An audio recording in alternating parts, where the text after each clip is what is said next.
존잘 오타쿠, 종타쿠의 오늘의 오더길기. 오늘은 귀멸의 칼날 랭거쿠 큐즈로 관련 영상에 많이 달린 댓글 중에 무한열차 편에서 엄청 강력한 적인 상현 3인 아카자가 나오는데 왜 주급을 한 명만 보내느냐 라는 게 많았습니다. 그래서 한번 왜 귀살 때는 무한열차에 염주인 쿄주로와 다소 찌끄레기들인 탄지로 인행을 보낸 걸까에 대해서 생각을 해봤습니다.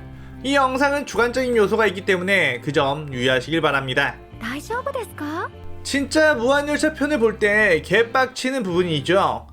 아니 여기서 형이 왜 나와? 무한열차의 악당인 하연일 엠무도 겨우 처리했나 싶었는데 상현3 아카자라니 1대1로 붙으면 상현을 이길 수 있는 주가 거의 없고 상현의 3이면 세계관에서 엄청 높은 급으로 주급이 2명 정도 있어도 될까 말까인데 이거 너무 밸런스가 안 맞지 않나 생각이 되죠.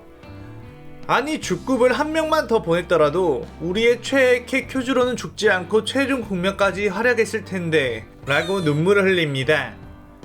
일단 무한열차 편 바로 이전에 큰 임무, 그 임무의 무대를 보면 나타구모산이었는데 거기에 있는 애가 하연 5의 루이였죠. 그런데 또 거기에는 충주와 수주 2명이 파견이 있단 말이지. 하연 5 잡는데 주급 2명이면서 상현 3이랑 하연 1이 나오는데 주급 1명? 이러니까 작가가 일부러 쿄주로를 죽인 거다 라는 소리가 나오는 겁니다. 아 우리 쿄주로 살려내라고. 자자 진정하고 한번 논리적으로 왜 이런 일이 일어났는지 한번 생각해보죠. 일단 귀살 때의 임무 구조를 보면 각자 맡은 지역이 있고 그 안에서 임무가 배정되는데 짜잘짜잘한 혈기들 같은 경우는 단독 임무로 수행되기도 하는 모습을 보입니다. 그런데 혈기에 대한 피해에 따라서 인원이 배정되거나 보충되기도 하죠. 나타구모사는 귀살대원들이 엄청나게 많이 죽어나간 장소였습니다. 그 피해 규모 때문에 귀살대는 하연급 이상이 100% 있을 거라는 생각을 했죠. 그래서 수주 기유와 충주 신호부 및 수많은 지원부대를 파견한 것이죠. 그런데 무한열차 같은 경우는 일반 사람이 40명 이상 행방불명이 되었고 수명의 기살대원을 보냈지만 전부 죽었죠. 사실 피해 규모로만 따진다면 나타구모산 쪽이 좀 더 컸습니다. 그리고 열차라는 곳은 거점 자체가 산처럼 그렇게 크지도 않았기에 있어봤자 12개월의 하연 정도겠거니 하고 염주 쿄주로만 보낸 것입니다. 상현의 혈기 자체가 이 시대의 주들과 마주친 적이 없었기 때문에 상현의 출현 가능성은 극히 낮을 거라고 본 것이죠. 실제로 상현의 혈기들은 막 그렇게 눈에 띄게 인간들 싹 잡아먹고 깽판을 치고 다니는 편은 아니었기에 현 세대의 주들은 그동안 상현들을 만날 기회가 없었습니다. 그리고 상현에 대한 정보 자체도 거의 없다시피 했죠. 왜냐면 상현의 혈기를 만난 기살대원들은 살아남지 못하기 때문이죠. 그렇기에 상현의 혈기가 언제 어디서 나올지는 전혀 가늠할 수 없는 기살대였습니다. 또한 혈기들은 애초에 무리를 지어서 행동하는 경우가 극히 드물죠. 12기월급 혈기는 자기 구역의 인간들을 잡아먹고 힘을 키워야 하는데 같은 급의 혈기가 근처에 있으면 잡아먹을 식량이 그만큼 줄어든다는 의미니까요. 귀살대에게 들킬까봐의 걱정보다 굶주리는 게 혈기에겐 더 걱정인 거예요. 그걸 귀살대도 알기 때문에 상현과 하연이 같이 출몰할 것이라는 생각은 거의 못했을 겁니다. 아니 뭐 귀살대랑 전쟁을 하려고 12개월이 모이는 거면 몰라도 그냥 인간들을 잡아먹는 기차에 상현과 하연이 같이 있을 이유가 없잖아요. 그런데 왜 그런 일이 실제로 일어난 걸까요? 이런 것도 좋은 작품은 다 설명 가능하게끔 장치를 마련해둡니다. 그건 나타구모산 이후의 이야기에서 무잔의 심경이 불편해진 상황 때문이었죠.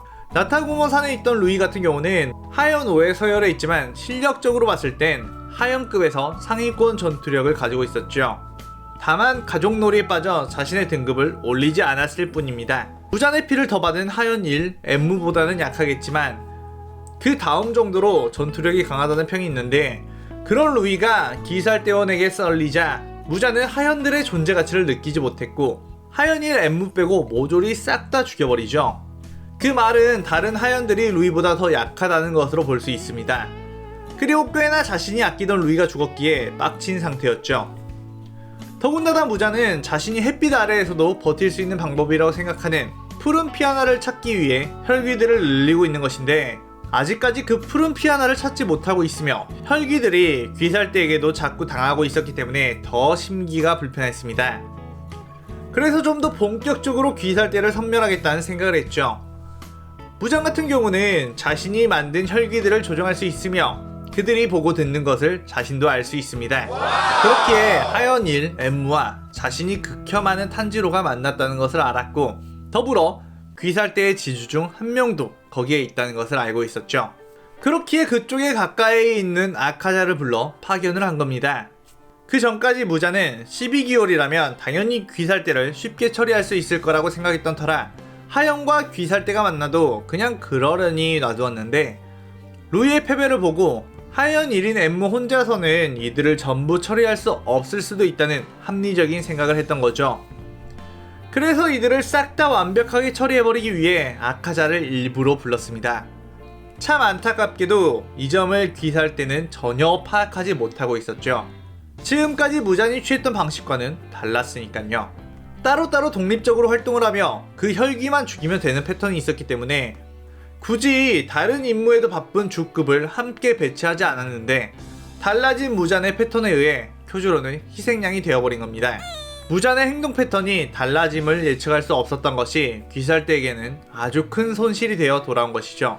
하지만 무잔은 여기서도 원래 자신의 계략과는 꽤나 어긋났다고 생각하는데 아카자 정도의 실력이라면 그냥 가뿐하게 그곳에 있던 탄지로 일행과 염주를 처리할 수 있을 거라고 생각을 했지만 아카자가 겨우겨우 염주만 처리했고 궁지에 몰려 죽을까봐 도망쳤다는 것을 알고 엄청난 분노를 합니다.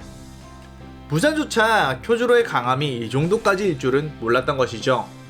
그래서 만약이라는 생각을 해보면 혹시 무한열차 근처에 있었던 게 아카자가 아닌 상현, 사나, 오 정도였다면 쿄주로는 살아남았지 않았을까 싶기도 합니다. 결국의 무한열차 편의 싸움은 혈기 쪽에서 하연 1을 잃은 손실이 있었고 귀살대에서는 염주 쿄주로를 잃은 손실이 있었는데 따지고 보면 귀살대에게 훨씬 큰 손실이 있었다고 볼 수 있습니다. 그것은 우부야 시키 당주와 무잔의 머리 싸움에서 무잔이 허를 찔러 대응한 결과물이죠. 이렇게 무한열차 편에서 왜 상현과 하연이 둘 다 출몰했는지 왜 주급을 한 명만 배치했는지에 대해 이야기를 해봤는데요.